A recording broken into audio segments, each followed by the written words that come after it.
প্রিয় বন্ধু, আপনি ফেসবুকে আসেন না, কারণ কি? আপনার কোনো প্রতিভা নাই,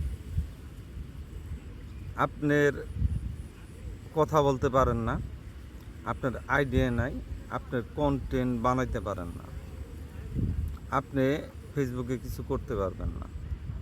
আর যদিও আসেন, আপনি চেষ্টা করতেছেন মানুষের জিনিস কপি করে ভিডিও করার জন্য,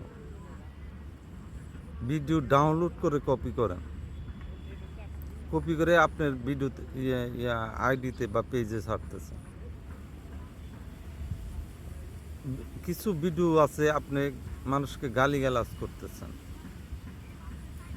এই সেই অন্য ফল্লা দপনা নানান ধরনের কথা দিয়ে আপনি ভিডিও বানাইতেছেন। আপনি আবার চেষ্টা করেন মুখটা ঢাইকা ভিডিও বানানোর জন্য। মুখই যদি ডাকেন তাহলে ফেসবুকে আসছেন কেন?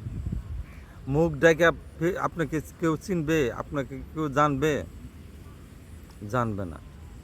মুখ ডাইকা ভিডিও বানান, এই যে দেখেন, মানে 1000 লোকের মধ্যে মাত্র 2-4 জন সফল হয় যারা মুখ বন্ধ করে ভিডিও বানান। আপনাকে ফেসবুক চিনতে হবে, ফেসবুক আপনাকে চিনবে, মানুষ আপনাকে চিনবে, মানুষকে আপনি চিনবেন, ফলোয়ারদের আপনি চিনবেন, তাহলেই আপনি ফেসবুকে কিছু করতে পারবেন। আপনার প্রতিভা নাই, আপনার কিছু জানেন না, গান জানেন না, এন্টারটেনমেন্ট করতে পারেন না, মানুষকে কোনো শিক্ষা দিতে পারেন না, তবুও আপনি ফেসবুকে পড়ে আছেন, অনর্থক পড়ে আছেন। এখানে সময় নষ্ট করার দরকার নাই। ফেসবুক খুলছেন, মানুষের ভিডিও দেখেন, দু একটা কমেন্ট করেন। আপনি কন্টেন্ট ক্রিয়েটর হিসাবে পরিচয় দেওয়া দরকার নাই।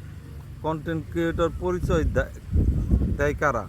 যারা সব সময় ফেসবুক নিয়ে কাজ করে, ফেসবুকে ভিডিও বানায়, তাদের ভিডিওগুলো lakh lakh million million view হয়, তারা হইল ফেসবুকের কন্টেন্ট ক্রিয়েটর। আপনি কি? আপনার কি আছে? না বানাইতে পারেন ভিডিও, না বানাইতে পারেন ভিডিও এডিট, না পারেন কথা বলতে, না পারেন এন্টারটেনমেন্ট দিতে, না পারেন মানুষকে কোনো শিক্ষা দিতে, আপনি ফেসবুকে এসে বয়ে রয়েছেন, ফেসবুকটা দখল করে বয়ে রয়েছেন। আপনার এই প্ল্যাটফর্মে থেকে চলে যাওয়াই ভালো। আমরা যারা কন্টেন্ট ক্রিয়েটর আছি, আমি মনে করি আপনারা এখান থেকে বিদায় হন।